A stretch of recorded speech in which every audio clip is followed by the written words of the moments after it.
नमस्कार मित्रांनो, संजय गांधी निराधार अनुदान योजना श्रावणबाळ निवृत्तीवेतन योजनेतील लाभार्थ्यांसाठी महत्त्वाची अपडेट आहे। मित्रांनो, संजय गांधी निराधार अनुदान योजनेत 1 मार्च पासून मोठे बदल होणार आहे। मग यामुळे लाभार्थ्यांना मोठा फायदा होणार आहे। तर मग आजच्या या व्हिडिओमध्ये आपण बघणार आहोत की 1 मार्च पासून कोणकोणते मोठे बदल या योजनेमध्ये केले जाणार आहे। तर मित्रांनो, सर्वप्रथम मोठा बदल होऊ शकतो तो म्हणजे संजय गांधी निराधार अनुदान योजनेत 10 मार्च पासून 2100 रुपये अनुदान होऊ शकते। कारण की मित्रांनो, 10 मार्चला होणाऱ्या अर्थसंकल्पीय अधिवेशनात 2100 रुपये वाढीचा निर्णय होऊ शकतो असे महाराष्ट्राचे मुख्यमंत्री देवेंद्र फडणवीस यांनी त्यांच्या जाहीरनाम्यात म्हटले होते।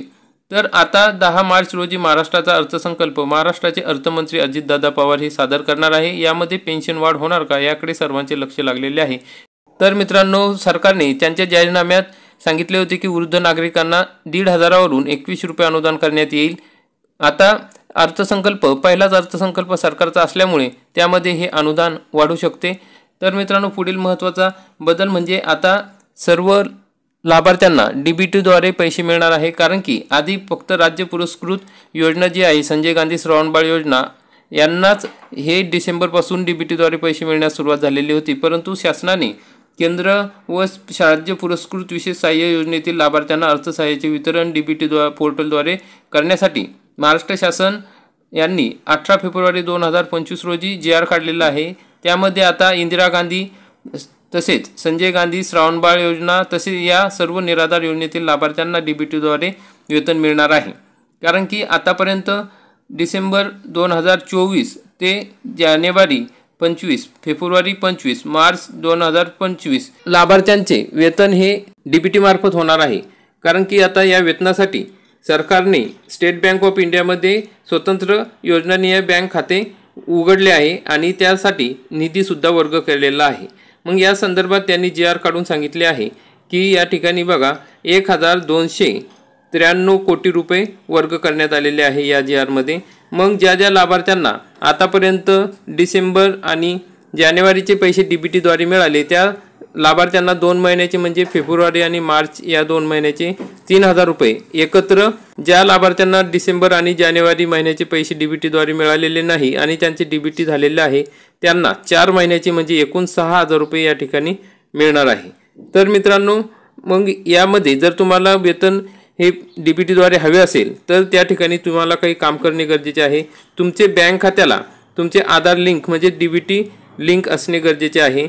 ज्या लाभार्थ्यांचे आधार लिंकिंगचे काम पूर्ण केलेले नाही त्यांचे अनुदान अडकू शकते। यामध्ये तुम्हाला तुमच्या बँकेच्या शाखेत जावे लागेल, तुमचे आधार कार्ड तुमच्या बँक खात्याशी लिंक करावे लागेल। याशिवाय तुमच्या बँक खात्याला डीबीटी पर्याय देखील सक्षम असणे आवश्यक आहे, म्हणजेच डीबीटी अनेबल असणे गरजेचे आहे। जर डीबीटी अनेबल असेल तरच तुम्हाला पैसे मिळतील, नाही तर तुम्ही अनुदानापासून वंचित राहू शकता। मग जर तुमचे आतापर्यंत डीबीटी लिंक झालेले नसेल तर तुम्ही पोस्टामध्ये खाते काढा, एका दिवसात तुमची डीबीटी लिंक होऊन जाईल।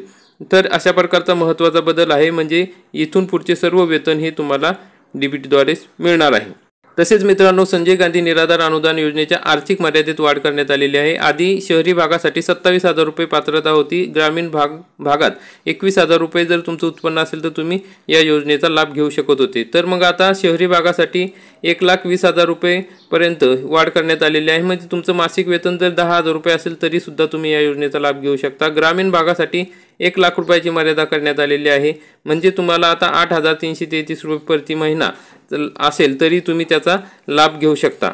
तसेच मित्रांनो, संजय गांधी निराधार अनुदान योजनेतील लाभार्थ्यांना 5 वर्षात एकदाच फक्त उत्पन्नाचा दाखला द्यावा लागणार आहे।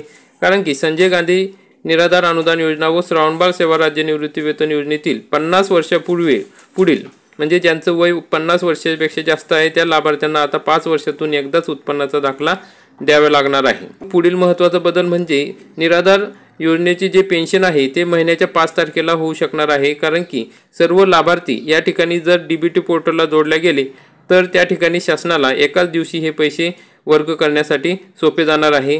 तर ती प्रक्रिया चालू आहे। तर पुढील महिन्यापासून 5 तारखेला या ठिकाणी पेन्शन ही मिळू शकते। कारण की जर डीबीटी सोबत जोडले तर आपण बघितलं असेल की शासनाने या ठिकाणी राज्यस्तरावर या लाभार्थ्यांच्या योजनेसाठी स्वतंत्र बँक खाते काढलेले आहे आणि त्या ठिकाणी एकाच वेळेस तो निधी वर्ग केल्यानंतर तिथनं बरोबर एकाच तारखेला सर्व लाभार्थ्यांना हे पैसे मिळू शकणार आहे। तर अशा प्रकारची महत्त्वाची अपडेट होती। जर आपल्याला व्हिडिओ आवडला असेल तर व्हिडिओला लाईक करा, चॅनलला सबस्क्राईब करा। तुमची काही अडचण असेल तर चॅनलच्या कमेंटमध्ये नक्की कळवा।